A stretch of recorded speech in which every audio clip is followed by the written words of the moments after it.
No ar, JSV Live Show, o seu programa de entrevistas online.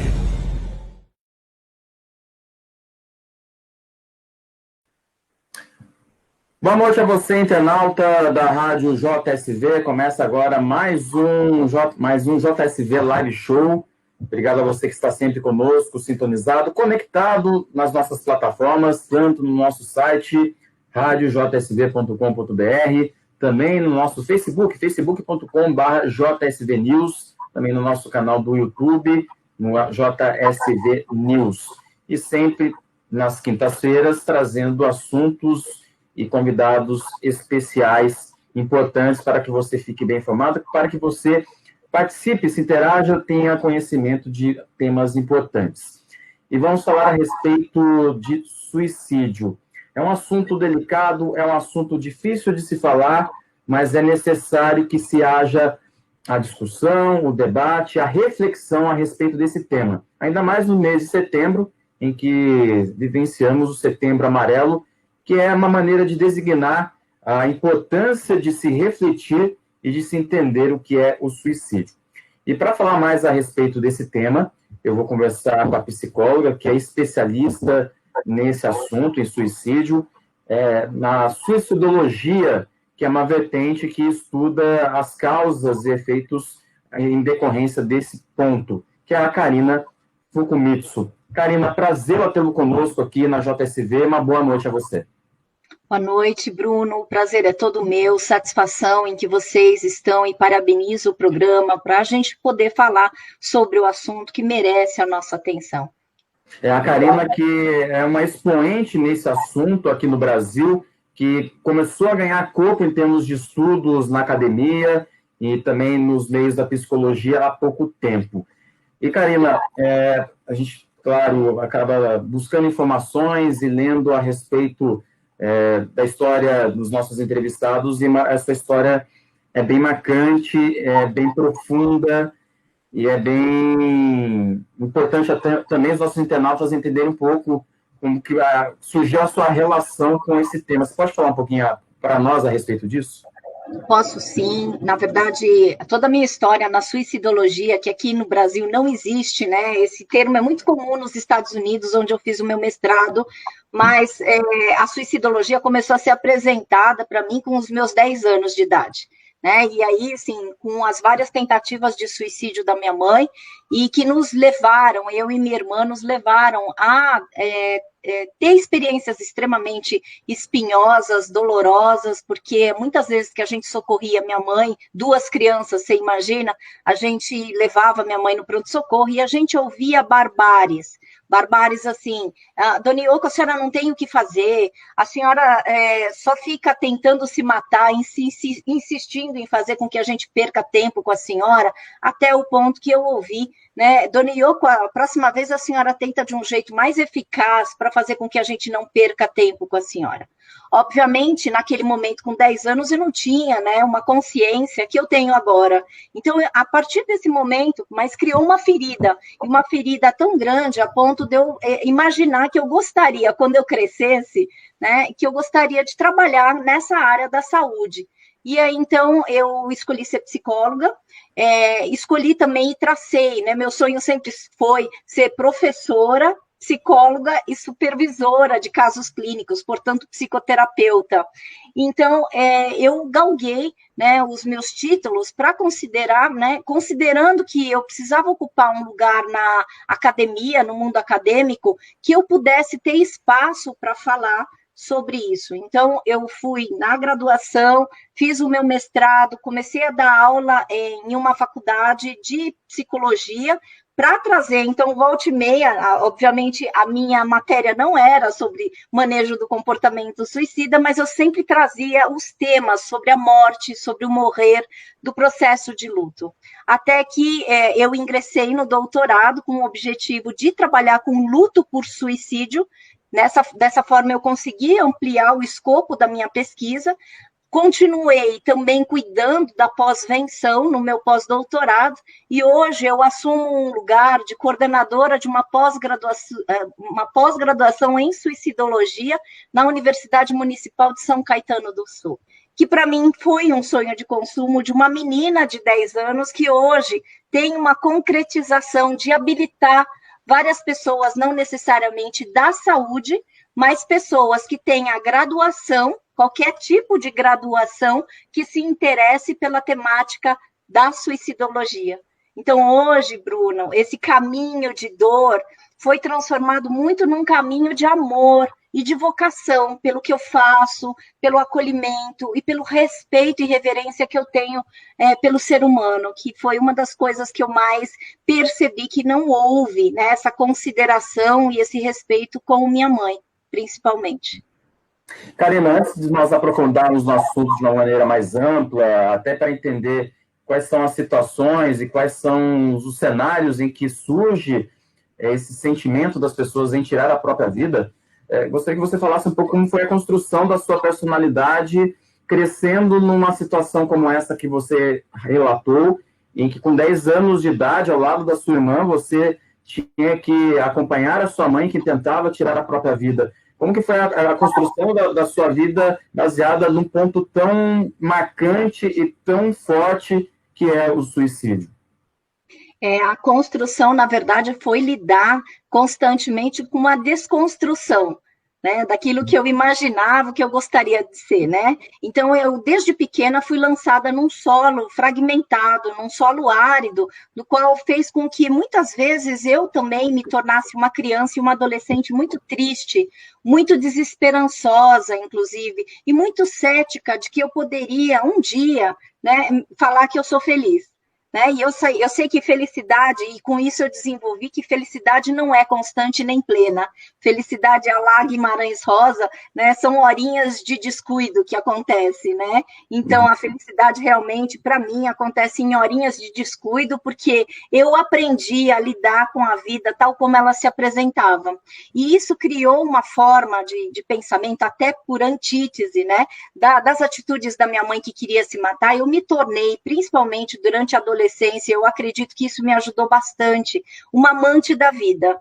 Então, todos os momentos em que eu me sentia um pouco mais liberta, né, de ficar encarregada em levar a minha mãe, em cuidar da minha mãe, né, de me preocupar com a vida dela, em todos os momentos que eu conseguia ter esses momentos de respiro, que eu chamo, né, que eram momentos que eu falava, olha, ainda tem uma Carininha aqui dentro de mim, e isso que foi me ajudando a lidar com uma situação, por isso que eu escolhi a Gestalt terapia, que é uma abordagem psicológica que é existencialista e é humanista, ou seja, a perspectiva da Gestalt me ajuda a trabalhar os meus problemas sempre no aqui e agora. Mesmo que eu tenha tido traumas, né, infantis, eu entendo que assim, eu sou aquilo que eu faço com o que é feito de mim. Isso é uma perspectiva sartriana, de Jean Paul Sartre, que ele sempre fala que nós somos as respostas que a gente dá para todas as situações, inclusive as situações difíceis.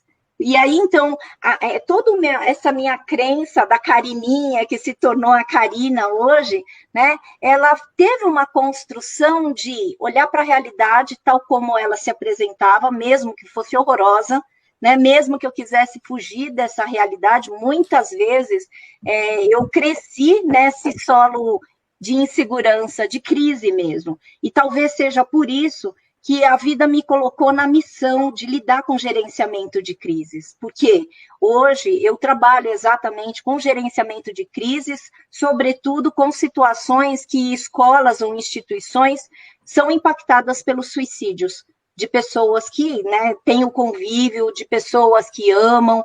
Então, eu me dedico realmente a andar nesse solo fragmentado, porque é muito conhecido, infelizmente. Gostaria eu, Bruno, de falar que não é um solo conhecido, né? Mas, assim, a gente não pode fugir daquilo que é nosso, sabe? Então, a minha visão de vida e essa construção desconstruída me fez ser quem eu sou, né, e assumir um lugar de, sim, sou suicidologista, trabalho com gerenciamento de crises, infelizmente a maior parte das pessoas não me quer perto, né, não quer me ver, porque assim, se sabe que eu trabalho com isso, é sinal que a situação está muito sofrida e muito desgastante. Karina, uma questão conceitual. A situação em que envolve o suicídio para uma pessoa levar a esse ponto, é claro que é sempre de algo interno a um ponto que ela acaba colocando fim à própria vida. E é obviamente que as pessoas são frutos daquilo que elas vivenciam e que elas se relacionam com o mundo exterior. Mas o que eu quero dizer é o seguinte, dá para se traçar um perfil de que essa questão de surgir o sentimento do suicídio acaba sendo muito mais internalizada ou tem influências externas que são impactantes ao ponto de a pessoa tomar essa decisão? Eu sempre considero o suicídio como, primeiro, uma morte violenta e que é uma morte que é multifatorial, Bruno. Né? Ou seja, quando você me pergunta, só tem causas individuais? Eu falo não, porque acho que a gente tem que ver, né, que um suicídio, um ato é um ato individual, evidente, mas ele também traz uma resposta para a sociedade, ou seja, eu vejo como uma morte individual e coletiva, social, cultural, né? Por isso que a gente tem que ver de uma forma realmente multifatorial, que faz com que a gente entenda que, óbvio, que a maneira como a pessoa vai lidando com a vida, o enfrentamento, principalmente dos problemas dela, né? E aí isso é em decorrência de fragmentações que acontecem por desarmonias relacionais, por conflitos. Então, você pode me falar o que causa o quê? Os dois vão andando em paralelo, essas desarmonias e os conflitos, e também a maneira de enfrentamento dessas pessoas. Agora, uma coisa que a gente tem que considerar, né, que são 3 características do comportamento suicida: a ambivalência, a impulsividade e o pensamento enrijecido. Quando eu falo da ambivalência, eu estou falando que muitas vezes a pessoa não quer se matar. Ela quer que mate ou que ela quer fazer morrer aquilo que está provocando o sofrimento. Sendo assim, quando eu falo isso, eu estou utilizando uma perspectiva que eu aprendo, né, do teórico principal dos meus estudos, que é o Schneidman, que ele fala que o suicídio é um ato definitivo para um problema temporário. Isso quer dizer, o problema é relacional, evidentemente, né? E o problema também é individual, porque a pessoa não vê alternativas, e aí a gente chama isso de tunnel vision, ela não vê outras alternativas além da morte dela. Você falou de ambivalência e de mais outros 2 aspectos, poderia aprofundá-los também? Impulsividade. Por exemplo, você já teve algum assalto? Você não precisa trazer, não é terapia, né? Mas vai ser terapêutico para eu conseguir explicar isso. Se você já foi assaltado e você já antecipou que você nunca reagiria, mas você já reagiu, esse foi um ato impulsivo, né? Porque a impulsividade é uma energia que vem e é uma coisa que, assim, a princípio, que você planejou que você não reagiria e você reagiu, esse foi realmente um ato impulsivo que depois do assalto você fala, nossa, olha o que eu fiz. Quando a gente fala, nossa, olha o que eu fiz, a gente tem uma evidência e uma ilustração daquilo que a gente chama de impulsividade. Quando a gente considera as questões do suicídio, principalmente, existem 3 Ds, né? Na verdade, a Associação Brasileira de Psiquiatria sempre fala em 4 Ds, mas eu trago sempre, exponho, que são 3 Ds que eu acho muito importante nessa cartilha da associação. Ela fala, todas as situações de desesperança, desamparo e desespero trazem uma sensação, né, de tamanha falta de respostas, que aí então vem a resposta impulsiva. Só para não deixar uma lacuna, o 4º D que eles colocam é depressão, e que eu coloco muito entre parênteses, porque eu não acredito somente que o suicídio decorre de uma depressão, porque a gente tem que considerar outros transtornos mentais, e não necessariamente quem se mata também tinha algum transtorno mental. Eu advogo muito a favor dessa leitura e compreensão multifatorial. E tem uma outra característica que você pediu para eu me aprofundar, que é o pensamento enrijecido. A pessoa se torna extremamente inflexível, né? Uma das coisas que eu aprendi, quando você me pergunta da minha construção, né, de personalidade, é que eu aprendi que eu precisava ser muito flexível. Caso contrário, eu sofreria demais, porque a vida não é do jeito que a gente quer. título de um livro meu, né, que quando eu tive uma inflamação cerebral há 6 anos atrás, 7 anos agora vai fazer, né, eu escrevi esse livro, né, porque realmente eu fui pega de surpresa, e quantos de nós não somos pegos de surpresa? Né? E realmente a gente enfrenta todos os dias essa frustração de que a vida não é do jeito que a gente quer.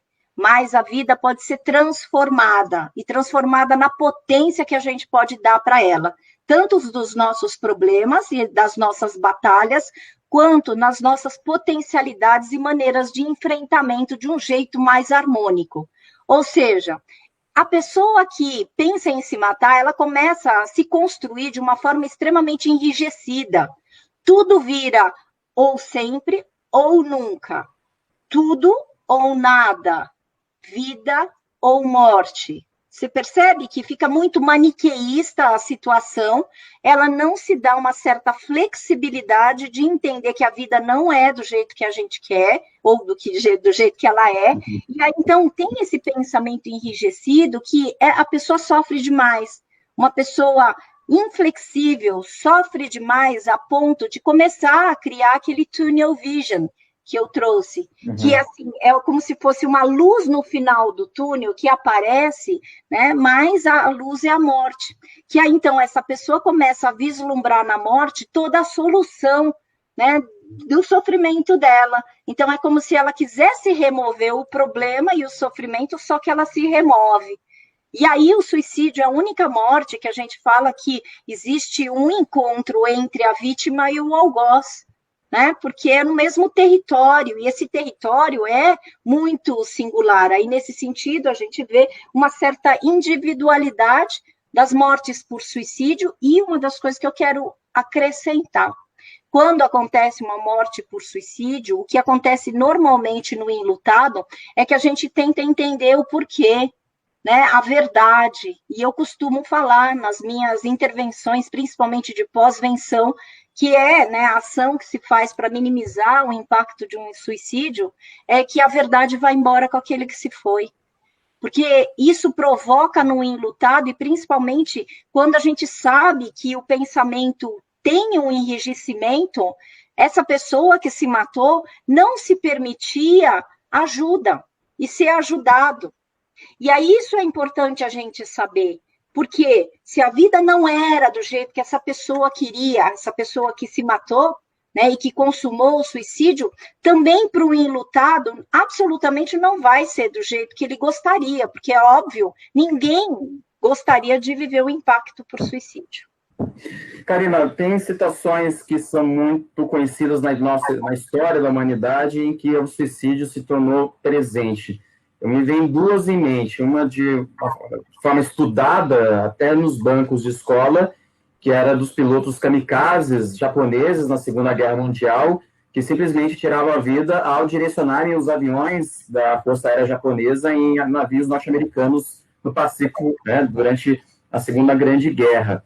E uma outra, acho que daí já é de uma situação muito marcante, não acredito somente para mim, mas para outras pessoas, e que até recentemente foi lembrada essa data do 11 de setembro em Nova York, das Torres Gêmeas, que acabaram caindo devido a 2 aviões indo direcionados àquelas construções, aqueles prédios, e as pessoas tentando sair daquela situação, tentando fugir daquele caos que estava instalado naquelas estruturas, acabavam caindo dos prédios, tirando a própria vida, né? Então, a impressão que passava, tentando se salvar, mas indo, infelizmente, para a morte. Como você vê essas situações assim de grande representatividade social e até com representatividade histórica do suicídio? Como que isso acaba impactando nos estudos, no caso da academia, para entender o suicídio, e também influenciando, de uma maneira geral, o debate? Tem uma pessoa, um autor que é muito considerado nesses estudos, principalmente, né, dos suicídios de kamikazes ou dessas situações mais trágicas, né, desses eventos culturais e sociais, que é o Durkheim. o Durkheim, ele muda totalmente a perspectiva do suicídio, então, individual, com uma perspectiva mais social. E ele traz esse estudo por isso que eu gosto de trazer a consideração que o suicídio é multifatorial, porque, obviamente, quando a gente vê, no caso dos kamikazes, existia, né, um pensamento enrijecido que a pátria deveria ser defendida a todo custo. Inclusive, não por acaso, eu estou com um livro, lendo, a gente tem alguns sobreviventes da bomba de Hiroshima, e eu estou com um livro aqui, Karina. Aqui, ó, o seu Takashi Morita, eu estou lendo esse livro, ele é um dos sobreviventes da bomba atômica, esse livro eu estou na metade, e tem sido, assim, muito importante para entender, inclusive, né, o que significa esses suicídios de kamikazes, porque ele conta que o irmão dele foi, né, demandado para ser um dos kamikazes. Tá? Então, assim, o seu Takashi também trabalhou com tudo isso. Então, esse livro se chama A Última Mensagem de Hiroshima, o que vi e como sobrevivi à bomba atômica. Agora, o que a gente pode entender é que ele traz que todos os militares e todas as pessoas que trabalharam, que ajudaram na guerra, é como se fosse uma lavagem cerebral, é como se fosse, né, uma necessidade de dever, de dívida à pátria. Né? Caso contrário, eles não tinham outra escolha a não ser defender o Japão nesse momento. Então, foi instilado em japonês, é uma cultura, né? A cultura japonesa é muito enrijecida em alguns momentos, né? A gente é muito disciplinado em relação à ética, às normas, à disciplina, o que, de certa maneira, isso eu acho genial, porque dá sustentação para as pessoas, inclusive, eu acho que os japoneses, eles me ensinam muito nessa questão de acabar com toda a existência e depois ressurgir das cinzas. Para mim, eles são realmente a minha referência, até porque, né, eu tenho uma contribuição nipônica, né, dos dois lados, meus dois avós, né, são paterno e materno, são do Japão, então, assim, eu acho que isso é um mérito, mas, assim, em alguns momentos a gente cai na rigidez, e na rigidez de um pensamento que não pode ser mudado, né? Então, os kamikazes entram nessa consideração, e 11 de setembro também, né? O que a gente pode entender que são pessoas que foram predestinadas a trazerem essa tragédia, né? Eu estava lá nos Estados Unidos quando aconteceu, né, essa situação, então eu lembro do pânico que as pessoas estavam, obviamente, porque de novo, né, uma situação em que existe uma agressividade voltada, mas uma agressividade muito sem sentido.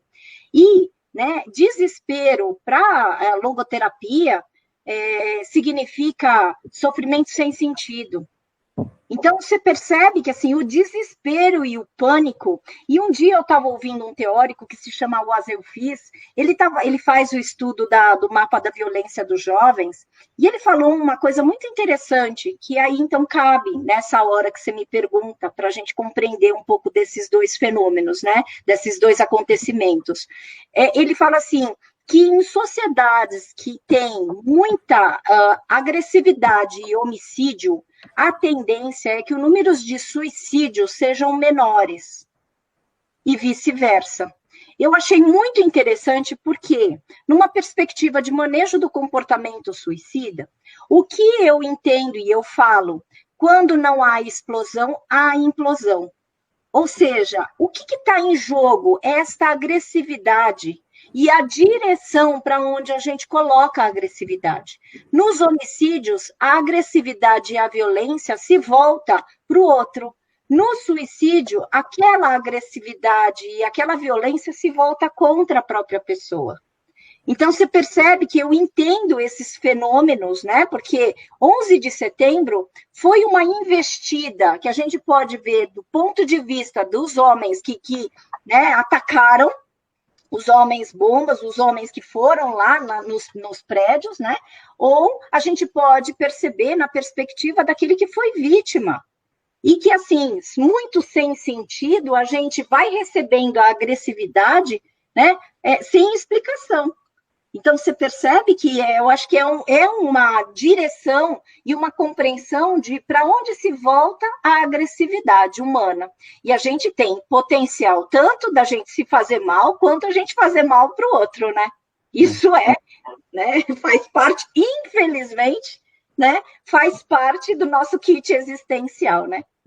Karina, agora, partindo por uma linha mais de entendimento coletivo, porque no nosso dia a dia, quando convivemos com as pessoas e elas ficam sabendo de casos de suicídio ou de tentativas de suicídio, tem um senso comum que eu quero colocar, e você pudesse refletir por gentileza, e que as pessoas dizem assim, aquela pessoa que busca suicídio, ela não avisa que irá se suicidar. Aquela pessoa que vai tirar a própria vida, ela não diz, olha, eu estou lá me suicidando, e no final acaba não acontecendo. É um senso comum que muitas vezes eu ouço quando esse tipo de situação aparece. O que você pode falar em relação a isso? É algo perigoso quando as pessoas tratam de uma maneira muito simplista algo tão complexo e tão grave como é o suicídio? Isso é uma pergunta bem bacana, sabe? Porque você está trazendo a possibilidade da gente expor alguns sinais, que a gente chama de sinais de alerta. Mas eu quero endossar que nem todo mundo dá sinal, tá? Porque existe uma culpabilização muito grande, principalmente dos enlutados. Com essa história do Setembro Amarelo, é um mês que fere muito os enlutados. Porque vem algumas histórias e algumas pessoas falam porque dá para evitar, dá para prevenir. E eu sempre falo, olha, prevenção é diferente de previsão e de evitação. Gostaria eu de ser onipotente o suficiente para evitar uma morte por suicídio? Ou se gostaria? Quantas vezes eu não pensava isso sobre as tentativas de suicídio da minha mãe? E tenho pensado por várias situações aí que eu passo, né, de pessoas que eu conheço que tentam o suicídio. Então, assim, a gente não pode, em hipótese alguma, falar que um suicídio pode ser evitável. Pelo contrário, agora, dá para a gente, isso faz parte do campo da suicidologia, orientar e passar algumas informações, tais como sinais de alerta. Como é que a gente vai percebendo, né? Antigamente a gente falava muito, né? Eu falava principalmente do isolamento, só que na hora da pandemia, o isolamento se tornou necessidade, até para a gente se defender e preservar nossa imunidade. Então, hoje em dia eu falo, né? Mudança abrupta de comportamento, aumento de drogas e de álcool, né? Uma das coisas que a gente precisa orientar, né, que se a pessoa tem um transtorno mental e ela já tentou o suicídio uma vez, né, isso potencializa muito, muito, e esse é um sinal de alerta que a gente precisa tomar muita atenção, porque se não houver ressignificação das percepções a respeito do enfrentamento dos problemas dessa pessoa, existem estudos que falam de 6 meses a 1 ano a pessoa vai tentar novamente. Você entende? Então, assim, isso a gente precisa saber. Também a gente precisa saber que, por exemplo, quando os adolescentes começam a trazer comentários de pessoas que se mataram, as crianças começam a trazer muitos desenhos sobre morte, né? Quando alguém começa a se desfazer das coisas que são valiosas para ela, por exemplo, eu adoro livros, o dia que eu tiver, e quando eu tiver inflamação cerebral, eu deixei na contracapa para o meu marido, que quando eu morresse, ele ia dar para os meus supervisionandos e para os meus alunos. Então, assim, é como se tivesse uma preparação para essa morte acontecer, mas nem sempre, porque o nosso olhar não é treinado para isso, né, a gente consegue sentir e perceber os sinais. Por quê? Eu estou endossando muito fortemente isso, porque a gente precisa parar no Setembro Amarelo de falar que é, né, evitável. Aquela história de que, nossa, né, muitos de 9 para 10 poderiam ser evitáveis, as mortes, eu acho horrorosa aquela, né, sinto muito eu falar para quem, né, escreveu sobre isso, mas assim, eu acho muito perigoso. Porque eu sempre, desde a primeira vez que eu ouvi, Bruno, eu falei, então eu pertenço aos 10%. Porque falavam que 90% dos casos poderiam ser evitados. Sabe por quê? Foi uma tradução errônea do Manual da Organização Mundial da Saúde. Eles trazem um estabelecimento e um entrelaçamento muito grande entre transtorno mental e suicídio. 90% dos casos de transtornos mentais podem ser tratados. Isso é verdade. Tanto é que uma das recomendações da Organização Mundial da Saúde é que, para a gente fazer prevenção, a gente tem que ter uma melhoria, e grande, hein? Eu espero que grande, na questão da saúde pública, né?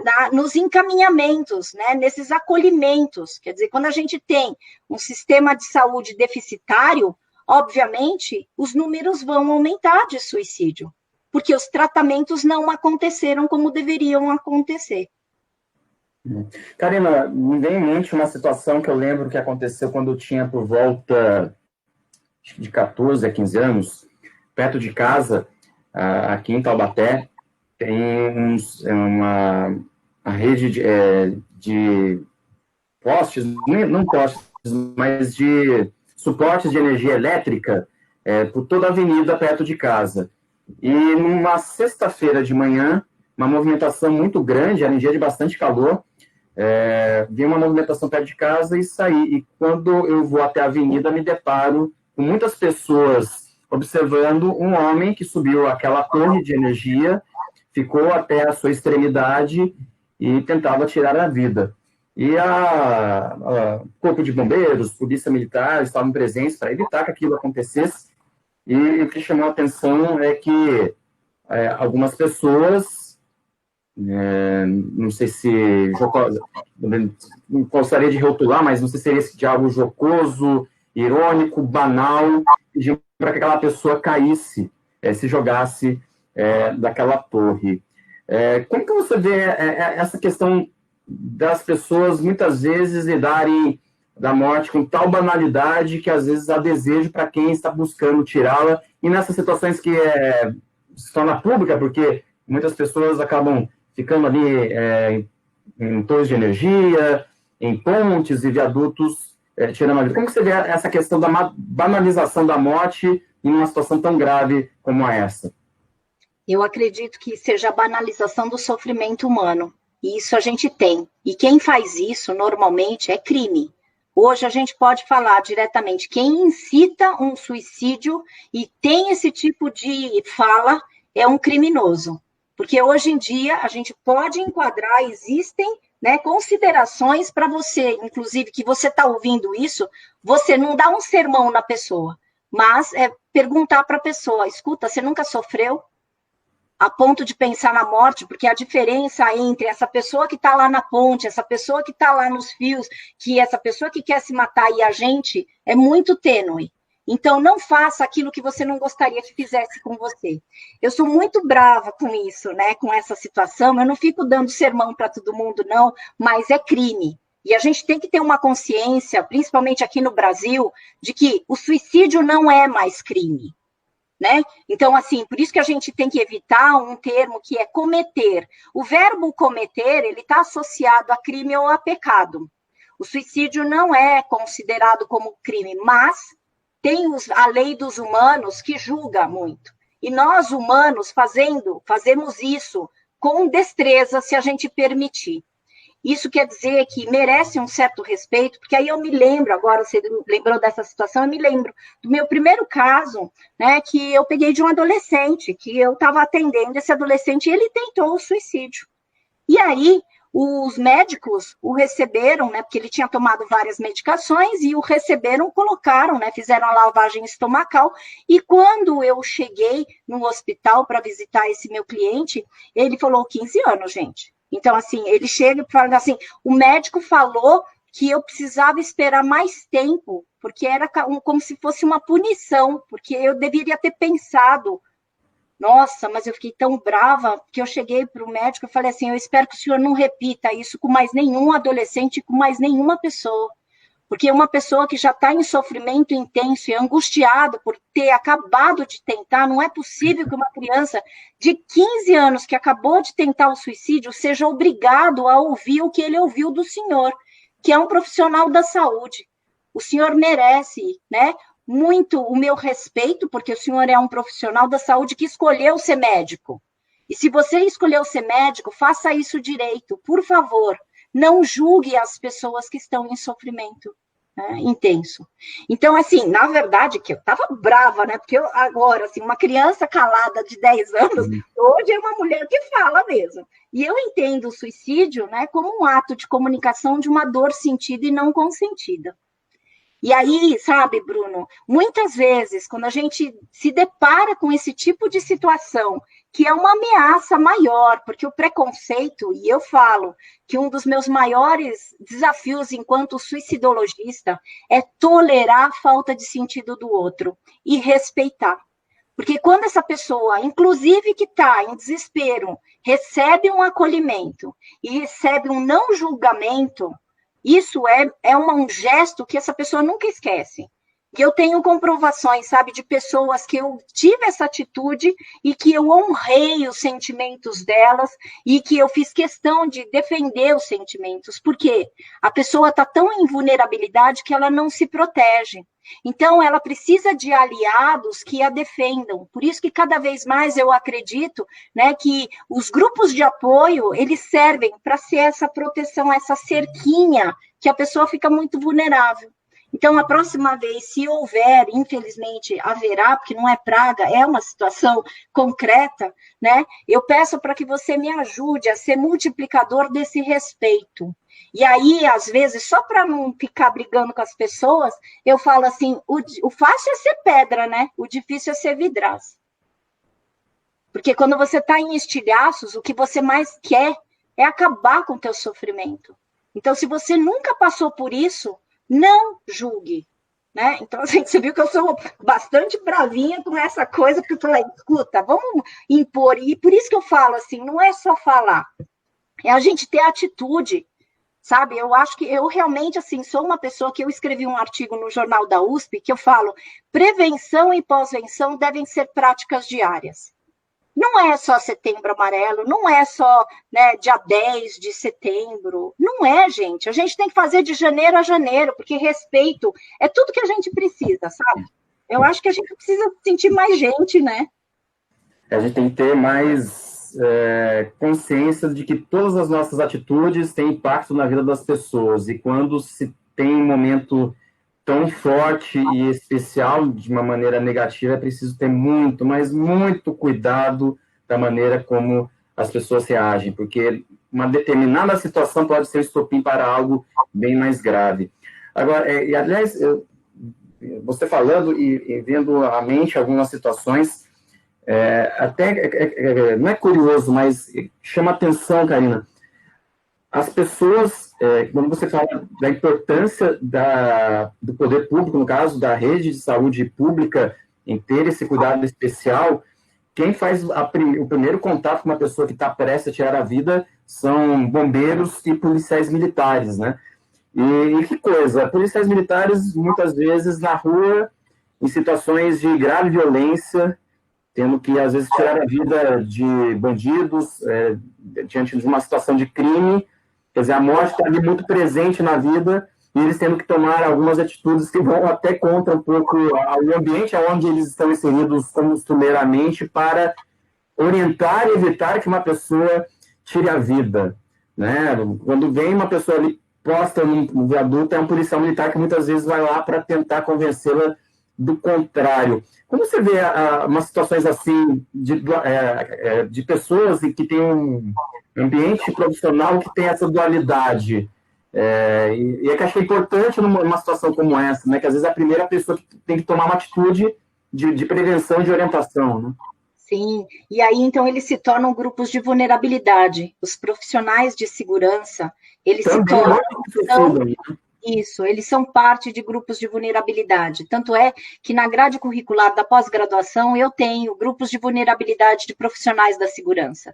Você entende? Porque realmente eles passam realmente um estresse enorme entre matar e morrer também, né? De se proteger e defender, né, a sociedade. Isso quer dizer, não é fácil. E felizmente eu tenho alguns alunos também que são policiais, militares e civis, né? Então eu acho muito bonito, porque a gente está podendo falar sobre isso e está podendo discutir sobre a dificuldade de algumas profissões, de alguns grupos que eles ficam lá realmente se tornando grupos de vulnerabilidade sem o acesso aos cuidados. Quem são os grupos de vulnerabilidade, além dos profissionais da segurança? Né? São os LGBTQIA+, são os negros, né? São os adolescentes, são os idosos, são as pessoas com transtorno mental.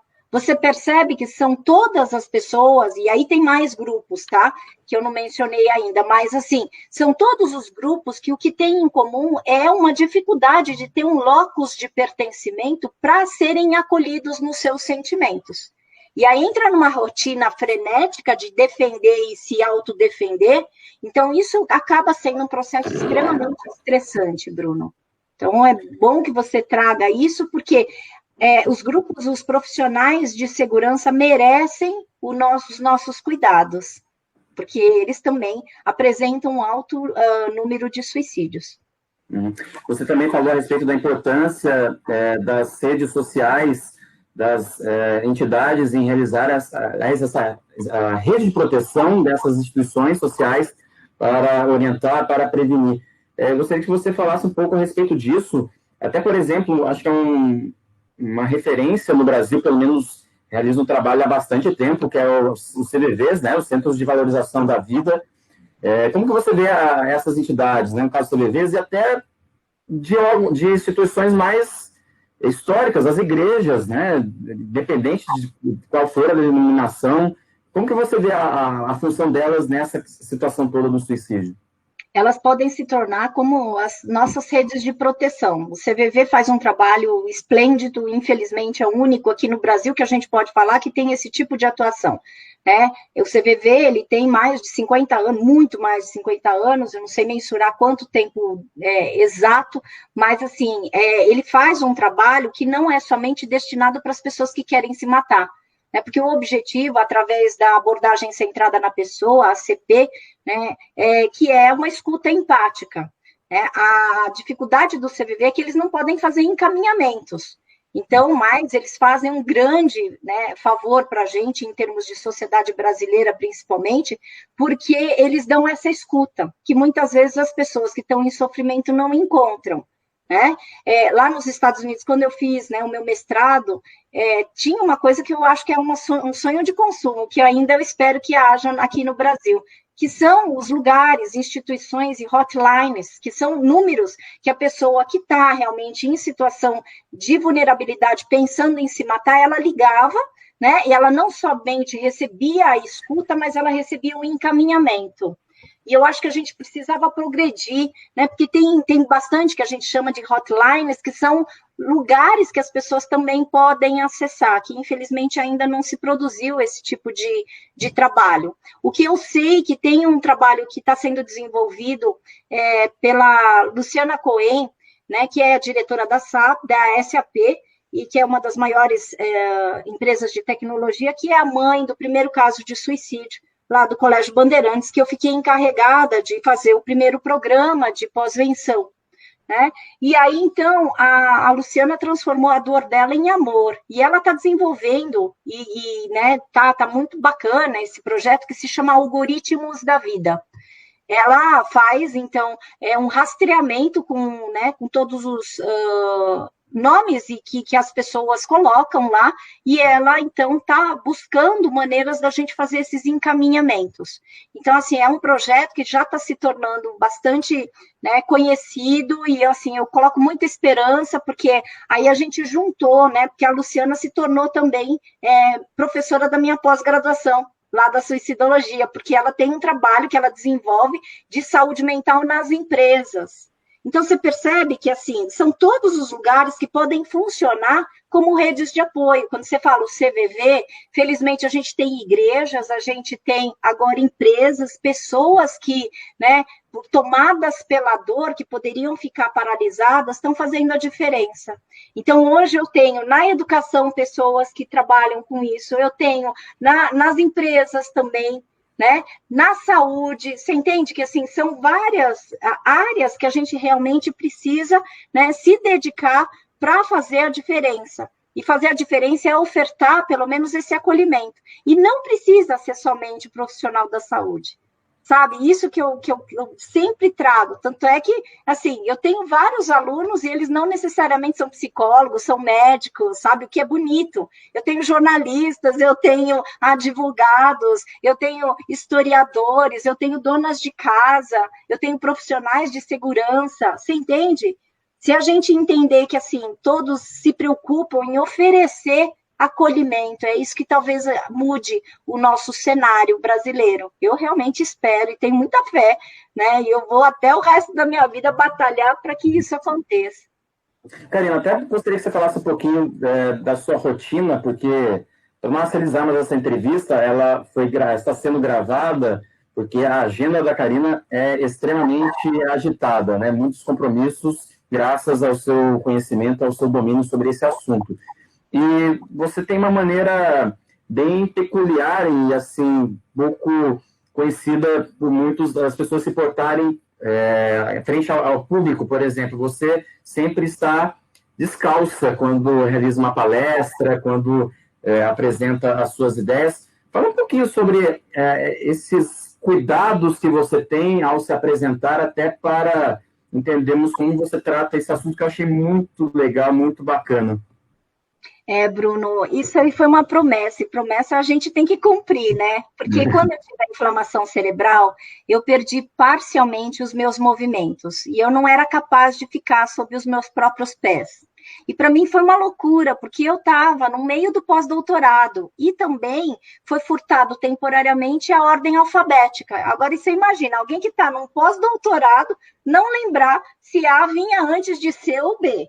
Quer dizer, para mim foi uma situação extremamente surreal, foi um lugar que me colocou em absoluta impotência, e por isso que eu faço uma analogia, porque eu estava estudando, não por acaso, cuidados e intervenções aos sobreviventes enlutados por suicídio.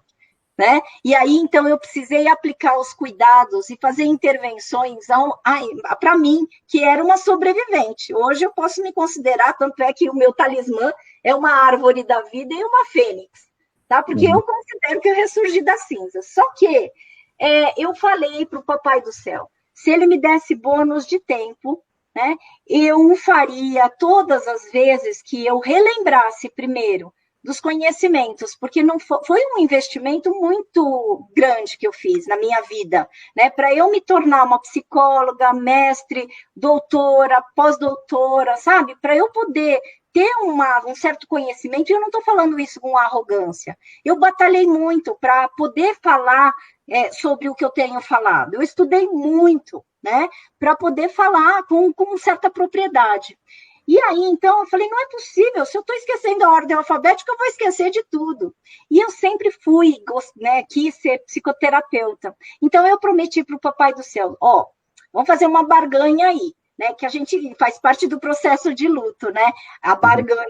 E eu fiz com ele, e deu certo, porque tem dado certo, porque eu tenho cumprido essa ideia. Eu falei, se você me der a possibilidade de eu ficar em pé novamente, e eu relembrar de tudo que eu estudei, e eu entrar em solo sagrado, porque para mim, sala de aula, por incrível que pareça, eu amo ser professora, adoro ser professora, embora ser professora aqui no Brasil é difícil, mas isso aí só é um adendo que eu coloco, né? Mas assim, o dia que eu tiver de volta em solo sagrado, que é no meu consultório, eu estiver falando para as pessoas, divulgando a necessidade de acolhimento, e estiver em sala de aula, em palestra, em curso, eu vou fazer isso com os pés descalços.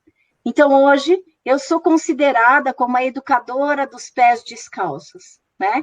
E aí eu acho muito bonito, porque algumas pessoas que conhecem mais a Bíblia falaram que tem, né, uma passagem, né, em que falaram para a pessoa, porque eu já não lembro mais de quem é o personagem, mas falaram assim, né, tire os seus sapatos para você entrar em território sagrado. E eu fiquei tão emocionada quando eu ouvi essa história, porque eu não tenho nenhuma proximidade, né? Na verdade, eu tenho muita fé, e eu tenho muita fé na espiritualidade, não, mas não na religiosidade, né? Minha religião, eu costumo brincar que não tem CNPJ. Eu não tenho CNPJ na minha fé, mas eu tenho muita fé, tanto é que essa minha fé me ajudou, né, a estar aqui com vocês, para falar, inclusive, sobre essa história. Então, sim, eu gosto, sabe? Não é porque eu tenho títulos acadêmicos que isso me faz melhor ou pior, sabe? E eu gosto de reverenciar hoje e saber que se eu entro em território sagrado, que é poder falar e trazer o meu conhecimento, tudo aquilo que eu me dediquei na minha vida inteira, e eu tenho condições, né, de hoje estar mais viva do que antes. E que é isso? Isso é uma progressão. Então, uma das coisas que eu mais trazia para mim é assim, Karina, vai chegar um tempo em que tudo isso vai passar. E eu acreditei muito na efemeridade, né, que é da cultura japonesa também, que eu fui aprendendo, que tudo vai passar.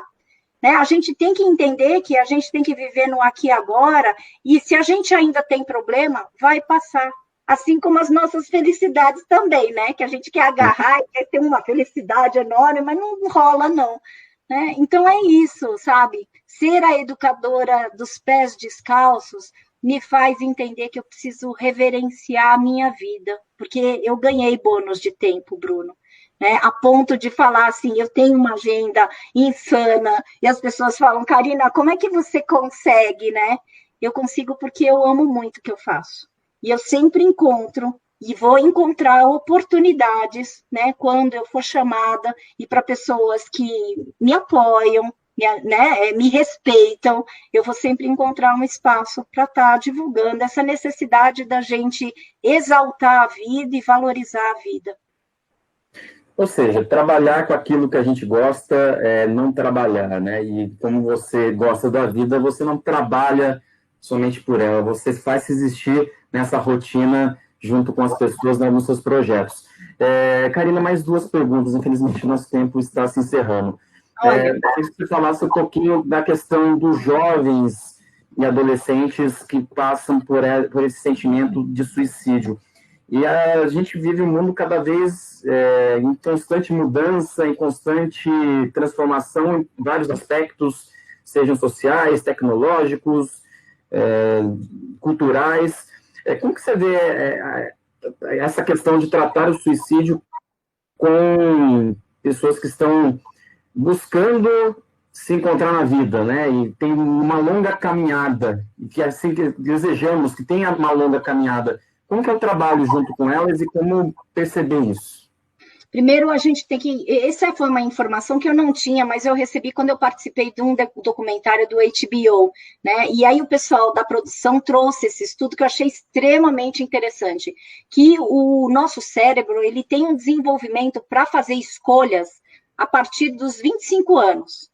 E aí, então, a HBO, ela trouxe esse estudo para que eu pudesse também trazer, assim, nosso cérebro, e a gente não tem maturidade, enquanto a gente é adolescente, para fazer escolhas. E aí, então, eu faço uma provocação nessa série que eu gravei, que aí, muito orientada por eles, que, assim, como é que você vai ter uma escolha mais importante sobre a tua vida, que é tirar a sua vida? Né? Então, se dá um tempo, que é considerar essa ideia de que, primeiro, os problemas são efêmeros, né? A gente precisa entender que tudo vai passar, mas a gente tem que considerar, sabe aquela característica que nós conversamos sobre a impulsividade? Isso é muito expoente, é muito manifesto, né, num adolescente, porque existe também a característica que faz parte da adolescência, que é a impulsividade. Existe uma necessidade extremamente imediatista de solucionar os problemas. Hoje em dia, a gente tem uma sociedade realmente, e adolescentes que são imediatistas, que não tiveram, né, a exposição dos erros e acertos que a gente tem.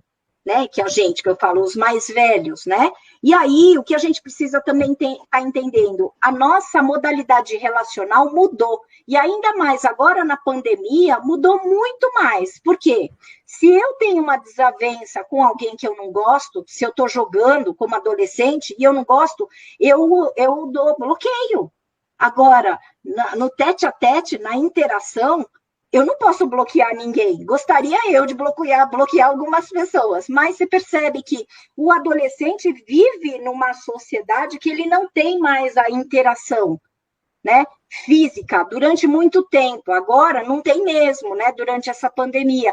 Mas durante muito tempo eu teclei na ideia de que a gente precisava trazer, incluir nas grades curriculares, disciplinas sobre desenvolvimento socioemocional. Mas não é para falar, vamos falar agora de drogas, vamos falar. Não, trazer e criar espaços para que esses adolescentes pudessem desabafar. Porque lembra que quem não explode, implode, e a gente precisa encontrar momentos de escoamento.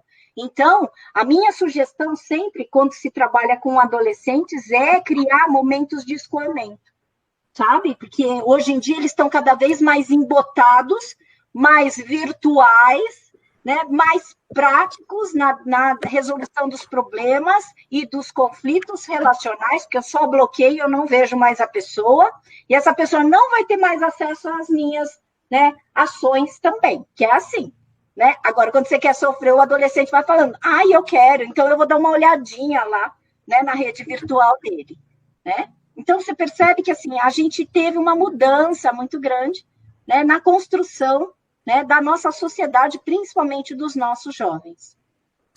Karina, para encerrar, você que, nessa sua experiência com o tema, como que você vê a possibilidade de mudanças de valores junto à família? Eu acho que é no seio familiar que muitas vezes surgem alguns tipos de comportamentos que, ao longo do tempo, vão levar a sentimentos não tão positivos e que, eventualmente, pode levar a pensamentos e vontades suicidas. Como fazer? É possível uma família que cresceu num ambiente carregado, difícil, emocionalmente instável, trazer para si valores e princípios mais tranquilos, amorosos, para que haja um seio familiar mais, digamos assim, carinhoso entre os integrantes, entre os membros, para que valorizem a vida, para que deem um significado diferente à vida? É possível ter isso ao seio familiar e, consequentemente, ter uma vida mais profícua, que dê gosto das pessoas em vivê-la e buscar desafios fazendo com que ela que tenha sentido de viver? É possível sempre uma ressignificação, Bruno. Eu sou bastante esperançosa, mas desde que a família se abra a uma reconfiguração do sistema. A gente tem assim, que o nosso grupo familiar é o primeiro grupo que a gente é inserido. E muitas vezes a gente vive, infelizmente, disfuncionalidades. Aliás, eu não conheço nenhuma família que é funcional. Você conhece? Eu não conheço. Então, assim, uma vez que a gente entende que não existe famílias funcionais, mas existem conflitos, desarmonias, que a gente pode se resolver, só que tem que ter uma predisposição para que isso aconteça. E muitas vezes, se não há predisposição, há a chance da gente desenvolver famílias, outras, sabe? Porque, assim, isso que é a chance, porque, assim, a gente não pode ficar teclando que aquilo que foi ruim sempre vai ser ruim. Mas também a gente não pode teclar que aquilo que foi ruim necessariamente vai ser repeteco do meu destino. Por exemplo, eu tive uma família extremamente disruptiva, disfuncional. Meus pais se separaram, né? Meu pai teve uma outra família e outras famílias, né? Então a gente se sentiu extremamente abandonada. Eu fui uma pessoa que, né, foi muito descrente que eu teria um dia um lugar no sol para ter uma família. Né? E eu não vou falar que hoje eu tenho uma família, eu tenho um maridão, tenho 2 filhos, né? Então, assim, eu não vou falar que a minha família é perfeita, porque isso não existe. Mas eu construí uma modalidade que eu precisava deixar de repetir aquilo que vivi como trauma e disfuncionalidade. Então, por isso que eu falo, todas as situações de conflitos, principalmente familiares, a gente precisa se dar a chance de reconfigurar. Então, por isso que a gente tem que estar aberto a mudanças, porque aquela família, aquelas pessoas que são extremamente rígidas, vão trazer uma certa dificuldade para mudanças. E aí a coisa não acontece se nem todos trabalharem em prol desta mudança. E mudar, sabe, Bruno, não é uma coisa fácil. Né? Eu acho que assim, a gente fala, é porque eu vou mudar, eu vou ter uma família dos sonhos. Esquece que você nunca vai ter uma família dos sonhos. Gosto de falar isso, principalmente em orientação familiar. né? Mas, assim, é possível a gente se construir numa situação, pelo menos, de respeito. Por quê?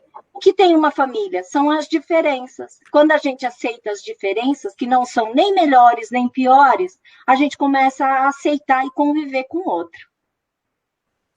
Karina, o assunto, se a gente continuar aqui conversando, a live dura 3, 4, 5 horas, e eu agradeço muito a sua atenção conosco, a possibilidade de você falar a respeito desse tema, que eu acredito que a gente tem abordado de uma maneira não tão direta no assunto, de explorar a parte ruim dela, mas oferecer para o internauta, para o ouvinte, informações e também estimular a reflexão a respeito do assunto, que é importante. Não pode ser um assunto colocado como tabu, também não pode ser um assunto colocado como algo difícil de ser debatido. É preciso, como você disse, cada vez mais ter espaços e ter esse tema sendo não somente discutido, mas também com ações práticas por parte dos mais diversos atores sociais, né? E acredito que o programa trouxe um pouquinho desse conhecimento para quem se interessa no assunto. Eu agradeço muito a sua presença, esperamos que tenhamos uma próxima oportunidade para falar sobre outras vertentes a respeito desse assunto tão importante. Obrigado pela sua participação. Obrigada eu, Bruno. Foi uma satisfação, adorei a nossa conversa, porque eu gosto assim, quando acontece, né? Que seja uma conversa, que seja uma prosa, né? Que a gente possa retirar algumas situações, que a gente possa refletir e expandir a nossa consciência. Agradeço demais, demais a oportunidade. Você é uma pessoa extremamente acolhedora, que é muito bom, né? Trocar com você essa energia boa. Obrigada pela oportunidade. Eu agradeço. Conversamos com a Karina Fukumitsu, psicóloga, especialista em suicidologia aqui no país, uma das primeiras a tratar desse assunto no Brasil. E na próxima semana iremos falar mais assuntos, mais... Um grande abraço a você e até a próxima.